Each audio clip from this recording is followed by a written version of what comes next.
and welcome to my Q&A live session today. Thanks for sending in your emails and for dropping me your DMs. I hope that you're having a lovely day today in this incredible weather we're having here in the UK. I know some of you that join us for these sessions are all over the world, so drop me and let me know where you are, and be honest, are you in your garden? Because a lot of people have been telling me when they email me and that they've been watching me in their garden. So I was just wondering how many of you actually are in your garden enjoying the lovely weather, and how many of you are inside. So today I've got some questions that people have emailed in about lots of different things. But if you on the call, either on YouTube or on Instagram Live, then please do drop your questions in. If there's any topics that you want me to cover, there's anything that's come up since yesterday or recently that you are stuck on or you're worried about, maybe you've got friends you're worried about, maybe there's something that you've been going through that you are really finding tough at the moment. I mean, I know that lots of people are struggling with the lockdown anyway. So when you put in the breakup at the same time, I know how challenging that can be. I've had quite a few emails about homeschooling. It's literally got a lot of you on your knees. Do you know what? It's interesting, isn't it? Because when you go through a breakup, quite often talking about the finances is what makes people lose their stuff. Yeah, you kind of, that's the bit that makes people more worried or lose their temper or get angry. But actually, I think during lockdown, what's that Achilles heel for most people? It's homeschooling. From what I can see from some of the emails coming in, some of you are having super challenges with 3 kids, trying to get them all connected, different Zoom calls, different assignments. You're becoming experts on different subjects. And I think it's really interesting because there's so many similarities, aren't there, between breakups and lockdown. I mean, it's literally, I see Laura here says, I'm 6 foot under on these last week. Yeah, on these, it's the last week. Yeah, well, it's half term next week for those of you who are homeschooling, so you get a bit of a break there. But it's funny, I know I'm doing it too, and you know, the amount that I've learned in a short space in between clients and everything else it's been a challenge, I know, but I think it's really interesting because there are so many similarities because we're having to adapt to this new normal of the virus, and it's very similar in a lot of ways. Now, obviously, it's very serious if you actually get ill and you can die from this. So I'm not diminishing that. But I'm just trying to show you the life skills that you're using right now are so similar. And I was just chatting to a journalist from the Daily Mail this morning about this. She was interviewing me for an article, I think, that's coming out, and I think it's Mail on Sunday. And we were talking about just how similar these skills are, because first of all, there's lots of fear and uncertainty. We don't know what's going to happen. We don't know what the future's going to look like. We don't know what our new normal is. We have to have a new normal. We can't go back to the old way of doing things because things have changed and they ain't going back. So, it's very similar. In a breakup, you suddenly become single, you're on your own, things have got to change. You have to get used to the new normal. So again, the life skills that I share with you guys and that you're actually using, knowing it or not, to adjust to breakups are very similar to the ones you're using for lockdown. You're having to become more self-reliant. I had a client who only 2 weeks ago, her husband left her. And it's things like taking the bins out.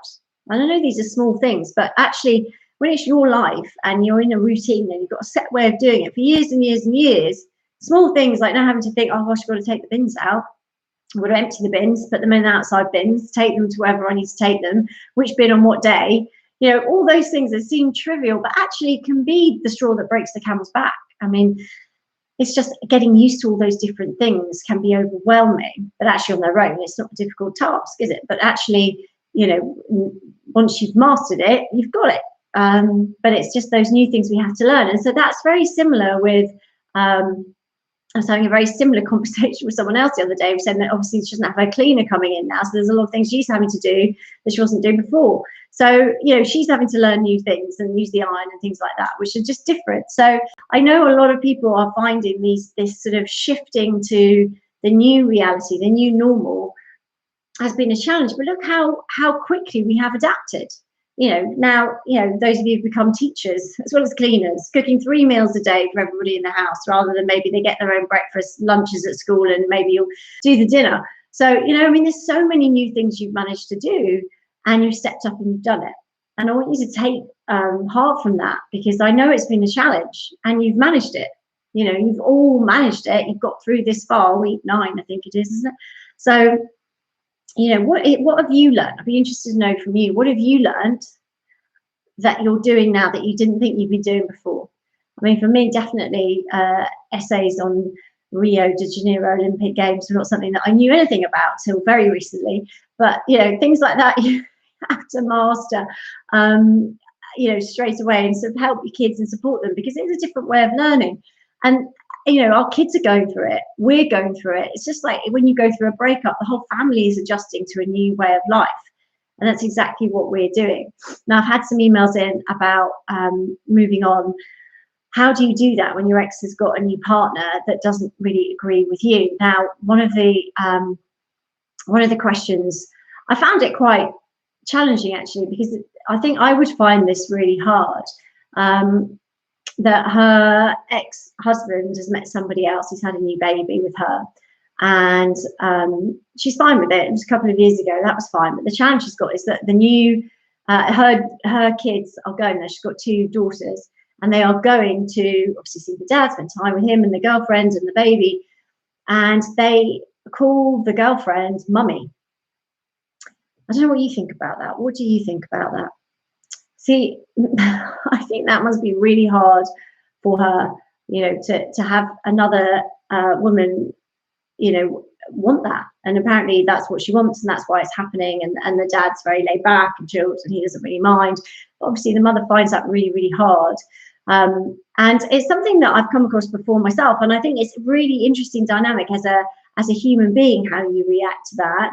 But then, you know, with a bit of perspective and sort of thinking that if it makes it easier for the kids, you know, is that okay? What do you think? Is it acceptable for your kids to be calling your ex-partner's new partner mummy? You know, and you know, I'm not here to judge, because I'm your coach, and I've got to work out what works for you and how you can handle it, what's best for the kids, and we look at it that way. But as a person, what do you think? I know there's lots of women on here listening.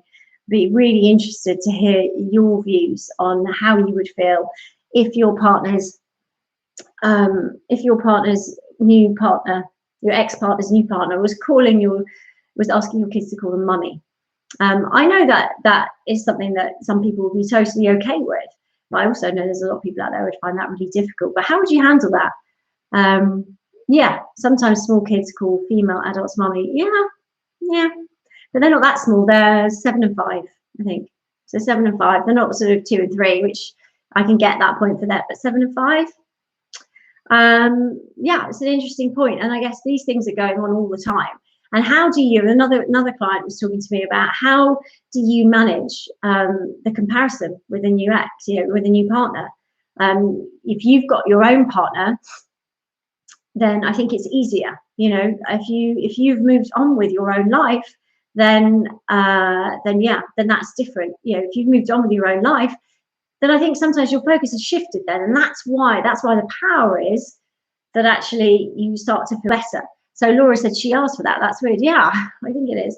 As a childminder, I often have very small children that call me mummy. Yes, I did. I bet you do. But like 7 and 5, would you say they're very small? I don't know. I mean, yeah, obviously if they're very, very young, it's confusing and they might just say it, you know, but to actually, you know, I don't know. I wondered what your opinions were on that. Yeah, so if you are finding it difficult that your partner's moved on with somebody else, if they've got somebody else, then there's a couple of things that you can definitely do that are going to help. The main thing is shifting your focus onto you and not them. So stop the stalking. I call it social media self-harming, because it's like picking a scab that never heals. Watching when somebody emailed me in today saying that they follow their ex on social media, on Facebook, on Instagram, on all their channels. And even though they've unfollowed her, he's unfollowed her, it still means that she's not blocked, so she can still see certain things. Now, okay, I understand why that is hard to let go of, but it's also important to let go of, even if it's just for a short space of time, because you need time to heal. And by constantly picking at those, that is like picking at a scab that's not healing, you're reconnecting with that. And what I want for you is you to shift your focus. But shifting your focus also means doing something else. You can't shift it to nothing. Like if we're going to stop doing something, we've got to replace it with something else. So I know someone's emailed in here who sends their ex text messages and phones him late at night to see and catch him and see if he's with that person or not. Now, I get that. Digging under that, why do you do it and when do you do it? So actually digging down into that, from what I've seen from the email and the background story, is that she does it when she's alone at night, when the kids are in bed, when she's had a few drinks, and she's sort of going through the social media and looking at that. So if you can understand when you are prone to do things, you see how it gives you a little bit of power. That's why I wanted to know the background. So actually, if you know that if these things are aligned, it's likely you're going to do this behavior, which then ultimately causes you pain, then it puts you more in control because you've got more clarity about your strategy even for getting into that situation. So what we need to do is look at that strategy. Now, obviously, if you want a couple of drinks in the evening to relax, that works for her, great. Obviously, if you're drinking a lot more than you used to, then I've got another client who told me that she's been leaning on alcohol, and now it's become a problem. So that's obviously too much, and she's getting separate help for that. But if you're finding that you have a glass of wine in the evening, but then you're watching social media and you're following that, and that gets you upset, and then you're going to pick up the phone, what we need to do is give you something else to do instead. So what could you do instead of calling your ex or texting him? Because those texts, by the way, when you look at what the texts are, things like, why are you doing this? Are you with her? What are you doing? Why did you leave me? All those things. What I call hamster wheel questions, because they take you round and round in circles, but they never really take you forward. And you're never really going to get the answers to those. And again, it's a case of if you feed yourself those negative, disempowering questions, your brain has to come up with an answer, right? Your brain has to. So, for those of you who were on a couple of weeks ago, I asked you to not think of the answer to a question. Okay, so let's do it now. Don't think of the answer to this question. Okay, don't want you to think of it. Okay, what is the capital of France? See, the way your brain is wired, you have to kind of think of it to then not do it. You can't just not do it. So your brain will come up with an answer. Now, the interesting thing is it may not be the right answer. So those of you who came up with Rome, it's not Rome, it's Paris, right? But your brain, if you ask it a question, will come up with an answer. So if you ask it, why are you doing this to me? Why did you leave me? What's better about her than me? You see, by asking yourself a question, your brain's going to come up with answers. So what are those answers might be? Now, they might not be the right answers, but I mean, those kind of questions, you're not going to know. Okay, even if your ex gave you them, you wouldn't know if they were the right answer or not. So it doesn't actually help you. So the important thing is we've got to change what we're feeding our brain with. And instead of feeding our brain with negative, disempowering questions, we've got to swap it and feed in empowering, uplifting questions. Because if your brain is going to give you answers, you may as well ask it a better question. Okay, so how about asking, what can I do right now that's going to make me feel a little bit better? Okay, and I've talked before about replacing it. If you want to stop doing something, for in this example, texting her ex or phoning him late at night, then what would you replace it with? Well, maybe you could replace it with calling a friend. Maybe you could replace it with 5-star jumps. I don't know, whatever it is for you. Something that's going to distract you, somewhere else to go, someone else that maybe can give you better advice. Now, if you are going to do that, replace it with somebody else, then let them know in advance, because I want you to have it all set up. Because in that moment, when you've triggered it with that series of events and you're there, your brain is going to go to what it knows. It's like a record. It's always going to play in those grooves that you've put out there for it, and you develop that behavioral pattern over a period of time. So in order to change it, you need to do something very different. You need to have another option ready to go, because the easy option will be just carry on. Okay, the instinctive option will be just carry on. So what we want to do is scratch that record a few times. Now, you might still do it, but at least you'll be consciously aware that you're doing it, which is different. Okay, so you go in with your eyes open, if I do this, this is going to backfire. Okay, and that's sort of almost the start of the turning point, because you're doing it consciously going, oh, I'm doing it again, rather than this is what I'm doing. You see, there is a difference, and the more you push on that difference, the more you're scratching that record and creating yourself a new empowering pattern to do. So, for example, if it's maybe you're going to speak to your friend, I don't know, Daisy, and you're going to speak to her, well, give her a call now or after this session. Okay, don't go anywhere.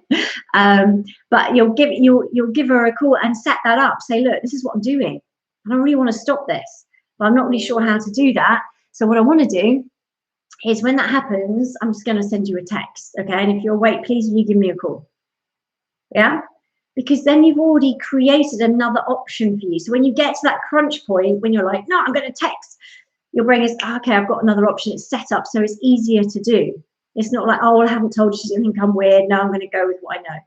Your brain will give you a lot of excuses, not reasons, excuses to carry on doing the behavior that hurts you, okay? So because it's become a pattern, it's a habit and it's an addiction almost. So what we need to do is just cut that out by giving you another option. And then when you try the other option, then you see if that works for you or not.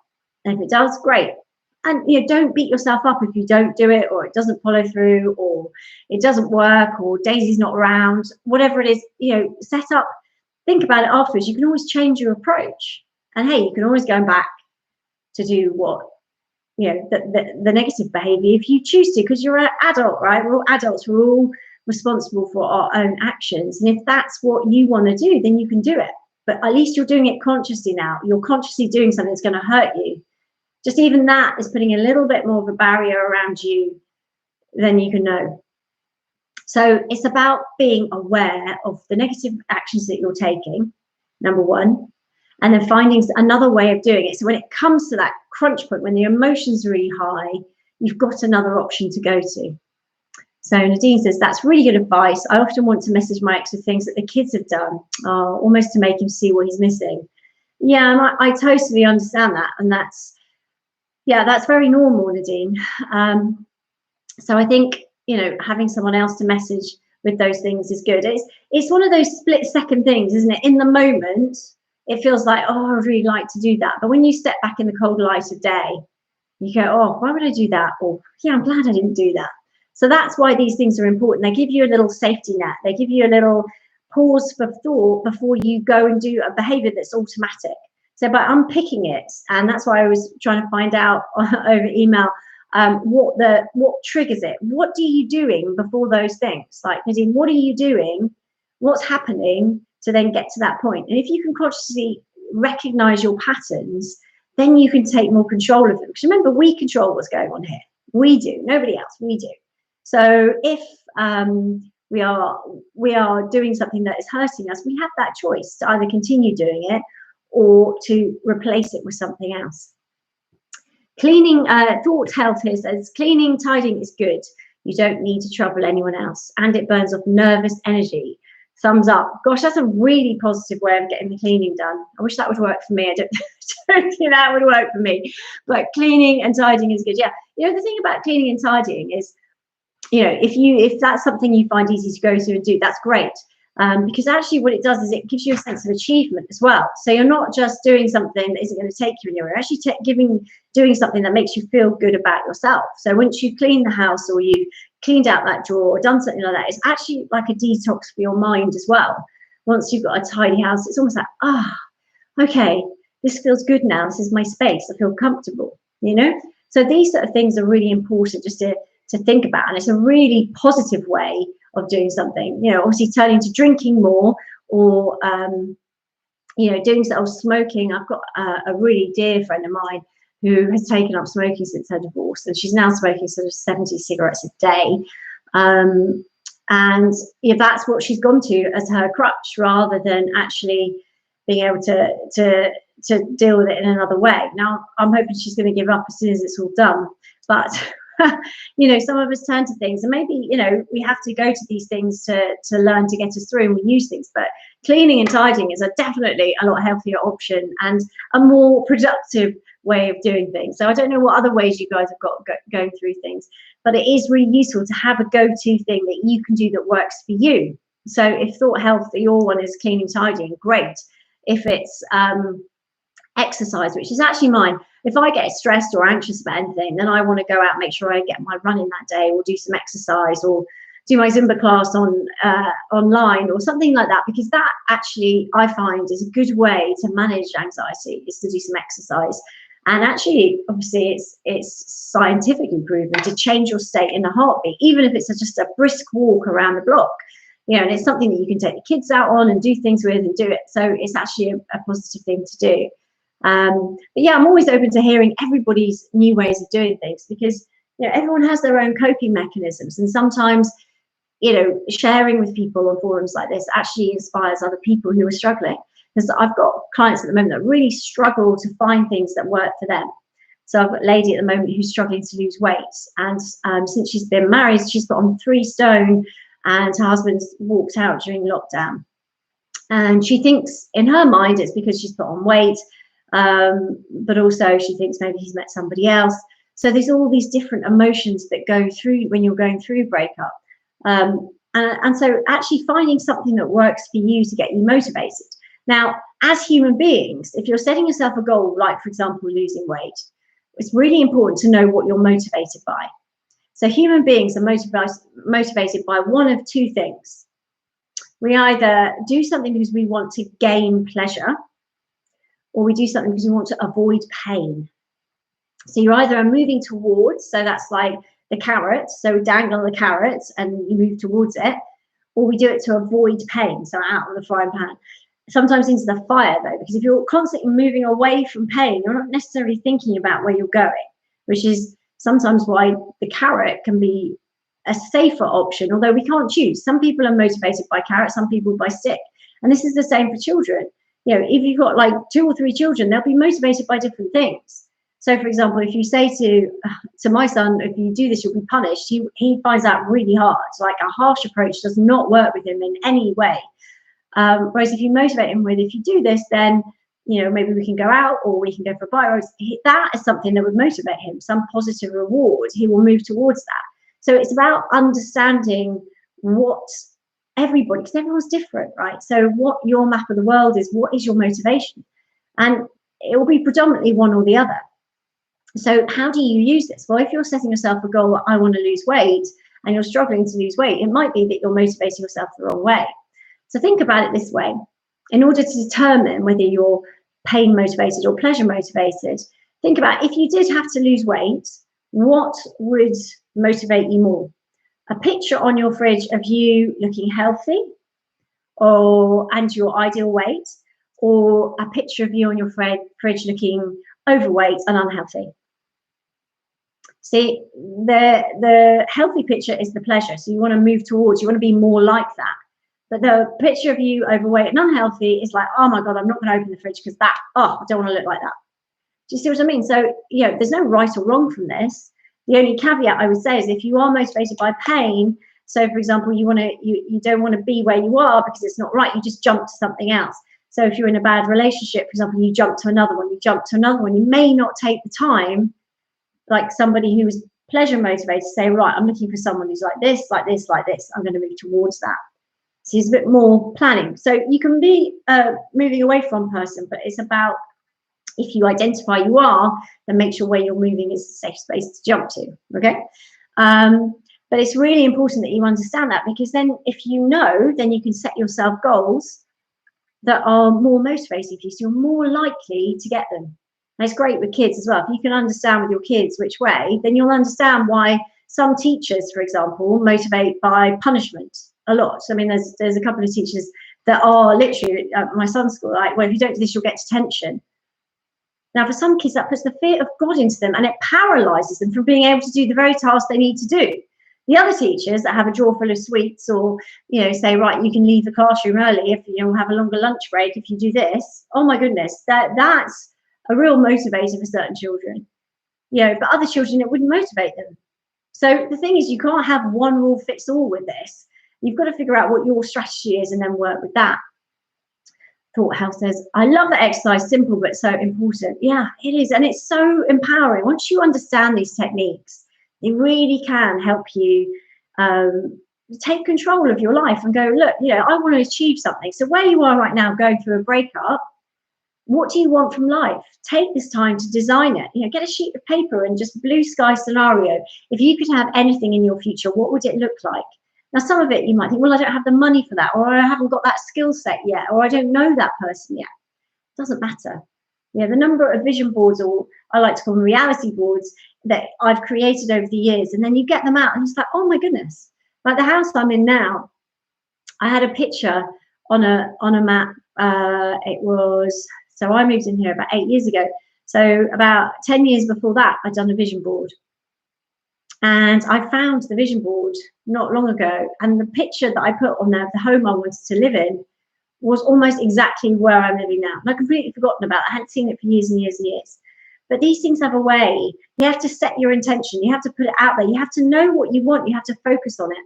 You know, I mean, I know The Secret. If any of you have seen The Secret, I'm not the biggest fan because it's about the law of attraction. And I love the law of attraction. But in isolation, it's, you know, it's not going to change your world if all you do is the law of attraction. But what I think is that, you know, it's important to put that intention. You've got to have clarity of where you're going. For example, you wouldn't leave your house in the morning to go somewhere if you didn't know where you were going, because you'd never get there. And then you wouldn't even know if you were there or not. So how in life do we sort of go one day to another without having an ultimate, well, ideally, I'd like to, and be as specific as you want to be. You know, define it. It doesn't need to be exactly that thing or exactly that way. Like if the man of your dreams would be great if he spoke French and he doesn't, but you can be flexible, but at least set some intentions, set some goals so you can find your way and help you navigate the next few months, next few years, you know? And you'll be surprised what comes back to you in time. And I know some of the coaches that I train, I was speaking to one of them this morning. She's quite spiritual and she's a big believer in this. And I think it's important. You know, I don't think that it's everything, but I think it's an important part of taking control of this is to at least work out where you'd like to go. Set your destination. You can always change it as you go along, but set somewhere which you'd be really excited and fulfilled to be.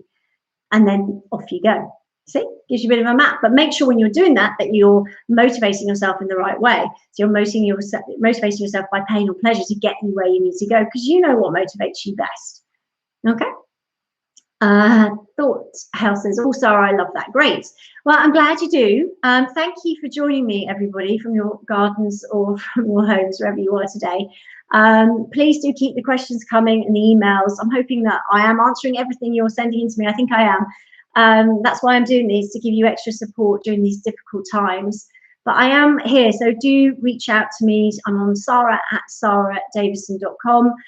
I'm running these every weekday at 2 p.m. just to give you extra support and advice, and also to give you the opportunity to ask me live on here if you've got any questions or comments that I can help you with. So enjoy your day, and I hopefully will see you tomorrow. Lots of love. Bye.